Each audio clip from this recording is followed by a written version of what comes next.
साथियों नमस्कार। और मैं आपके साथ अरिज चौधरी और आप देख रहे हैं फेसबुक पेज, यूट्यूब चैनल और इंस्टाग्राम आईडी राजकीय प्राथमिक विद्यालय जलोई पंचायत समिति जालसू राजस्थान यानी बच्चों के अपहरण की सूचना मिल रही है, जहां से हमारे साथ यानी उस विद्यालय की मैम हमारे साथ जुड़ चुकी है। तो मैम सबसे पहला तो आपका स्वागत है और ये पूरा मामला क्या हुआ था बताइए हमारे दर्शकों को। जी, मैं प्रतिभा शर्मा पंचायत समिति जालसू जयपुर ग्राम जलोई से बोल रही हूँ। मेरे विद्यालय की 26/7/25 की घटना है। मैं उस दिन तो सीएल पे थी, लेकिन मेरी साथी अध्यापिका खुशबू तिवारी उस दिन विद्यालय में मौजूद थे। तो बकायदा बच्चों के नाम लेके, जो स्कूल में अपन नाम बोलते हैं उनका नाम लेके बच्चों के लिए बोला कि इस परी को उसकी नानी बुला रही है, मैडम भेज दीजिए। परी तो हमारे सबसे छोटी क्लास की, अब एडमिशन लेंगे, एडमिशन नहीं था, वो आंगनबाड़ी की और हमारे साथ ही बैठती है विद्यालय में। उसका एडमिशन अब करने वाले थे, डॉक्यूमेंट्स मंगा रखे थे हमने जी। तो मैडम ने उसके जो बड़े भाई बहन है जो क्लास 2 और 3 में है, उनसे पूछा कि आप इनको जानते हो? तो बच्चों ने मना कर दिया कि हम इनको नहीं जानते। तो मैडम ने साफ मना कर दिया कि हमें आपको इनके आपके साथ नहीं भेजूंगी। लेकिन जो दूसरे वो है जी, वो जो लेने आए थे वो व्यक्ति बार बार मैडम पे प्रेशर बना रहे हैं। बोले ये कैसे जानेंगे, मैं तो अनजान हूँ, इनका दूर का रिश्तेदार हूँ, आप फोन पे बात कीजिए। और फोन चालू करके बच्चे का नाम बता रहा है आयुष, लो नानी आयुष से बात करो। फोन पे बता रहा है लो नानी आयुष से बात करो। तो नानी उधर से बोलती है हाँ आयुषा अपनी मारवाड़ी मदर टंग लैंग्वेज में, हाँ आयुषा आजा आजा मंडे आजा, मैं तेरी नानी बोल रही हूँ आजा। तो जैसे मैडम ने पहले बच्चों से पूछा था, थोड़े बच्चे भी सतर्क हो गए और बच्चों ने कहा ये मेरी नानी की। मैडम ने फिर से पूछा क्या नानी की आवाज है? बोले मेरी नानी की आवाज नहीं, मेरी नानी तो मजदूरी को जाती है और मेरी नानी के पास फोन भी नहीं है, जब नाना आते जब हम बातें करते हैं। तो मैडम ने ऐसे कहा कि चलो मैं पेरेंट्स से बात करती हूँ। मैडम ने जैसे पेरेंट्स के लिए कॉल करने के लिए फोन निकाला, व्यक्ति वहाँ से स्कूल से भाग गया बड़बड़ाता हुआ। इसके बावजूद वो सैटरडे की बात थी, अभिभावकों से हमने मंडे को संपर्क किया, उनको काफी समझाया, लेकिन अभिभावक स्कूल बच्चों को भेजने के लिए ही तैयार नहीं है।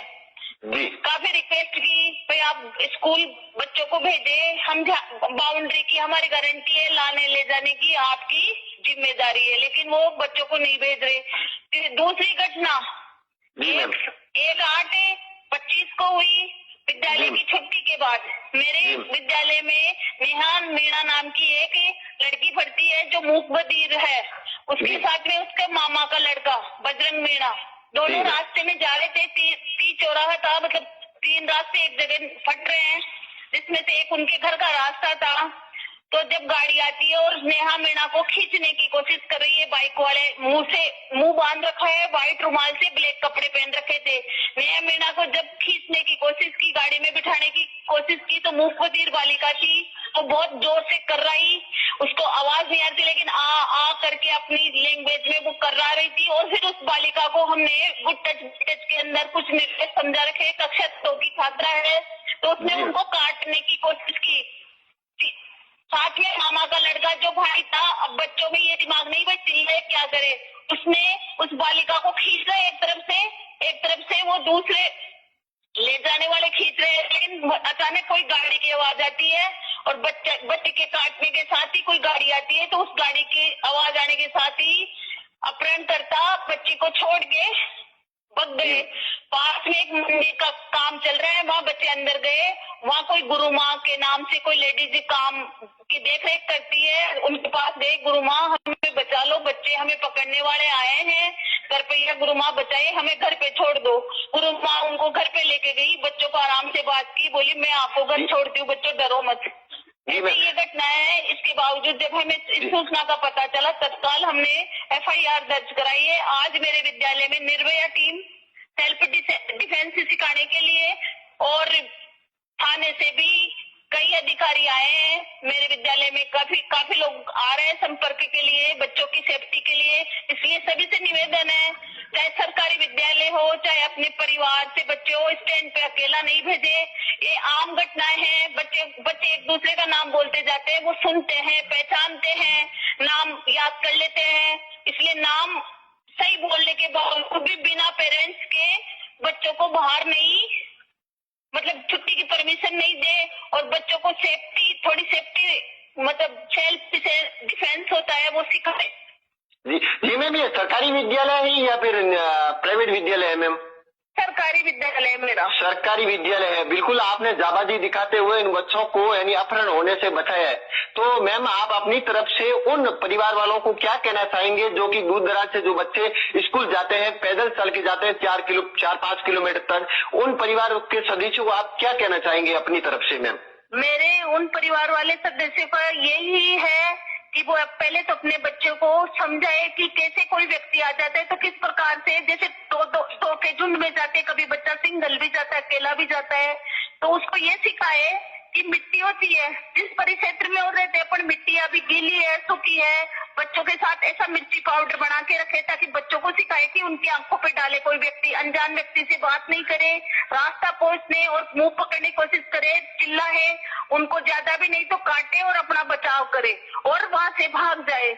और परिवार वालों से ये है कि अपने बच्चों को गुरूर सिखाने के साथ साथ बच्चों को स्कूल तक स्वयं जिम्मेदारी से छोड़े और लेके आए।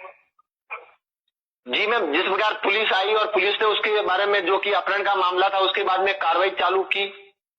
हाँ जी सर, पुलिस ने बकायदा कार्रवाई चालू कर दी है और वो अपनी जो स्पेशल टीम है, उनकी स्पेशल फोर्स है, उनको जो आसपास के सीसीटीवी कैमरे लगे हुए हैं कहीं कहीं पे, वो उनके लिए वो उनको निर्देश दे दिए कि भाई आप ये फला तारीख में टाइम के अकॉर्डिंग उनको चेक कीजिए। जी मैम, उसके बाद में पुलिस ने कार्रवाई की। अभी तक वो अपहरण करने वाले व्यक्ति पकड़े गए हैं या नहीं पकड़े गए मैम? जी नहीं, अभी पुलिस की कार्रवाई, क्योंकि आज स्कूल एक दिन संडे के चक्कर में बंद रह गया, तो बच्चे स्कूल मंडे को ही आते हैं, तो एक दिन ये चला गया। अभी उनकी छानबीन जारी है, अभी तक कोई अपराधी कोई पकड़ा नहीं गया है। जी दोस्तों, ये थे हमारे साथ में जो कि राजकीय प्राथमिक विद्यालय जलोई के यानी एक ऐसी होनहार प्रतिभाजी शर्मा जो कि प्रधान अध्यापक है, जिन्होंने अपनी जाबाजी दिखाते हुए उन बच्चों का अपहरण होने से बचाया। तो दोस्तों, आप भी अपने बच्चों को सही तरीके से ध्यान रखें, उनको ऐसी शिक्षा दें। आपको एक आखिरी सवाल ये पूछना चाहूंगा कि बच्चे जिस प्रकार फोन देखते हैं, और ज्यादातर ये बच्चे जो कि इस मामले में जो होशियार हुए, क्या वो फोन के माध्यम से होशियार हुए या फिर टीचरों की? फोन के माध्यम से नहीं हुए बच्चे, जब विद्यालय या परिवार में परिवेश में देखते हैं सीखते हैं। जैसे हम उनको गुड टच और बैड टच के बारे में बताते हैं, कुछ जानकारियां बताए हुए कैसे पुलिस आते हैं, एक्टिविटीज करके विद्यालय में बताई जाती है बच्चों को, मतलब प्रत्येक एक्टिविटीज बच्चों के द्वारा ही करवाई जाती है। Thank you so much. देखो, जो नो बेड डे आता है हमारे, उसमें ये एक्टिविटीज कराई जाती है बच्चों की सेफ्टी के लिए। तो बच्चों की क्या है, जब एक्टिविटीज खुद करते हैं ना, तो बच्चों के दिमाग में ये चीज रहती है। थैंक यू सो मच, शुक्रिया। और आपसे बात करके हमें अच्छा लगा और आपने अच्छी प्रतिभा दिखाई, और आपका बहुत बहुत धन्यवाद। सर, आपका भी धन्यवाद, मेरी ये सब इतना सबको पहुंचाए ताकि सभी बच्चे सेफ रहे। थैंक यू सो मच, शुक्रिया मैम। Thank you sir.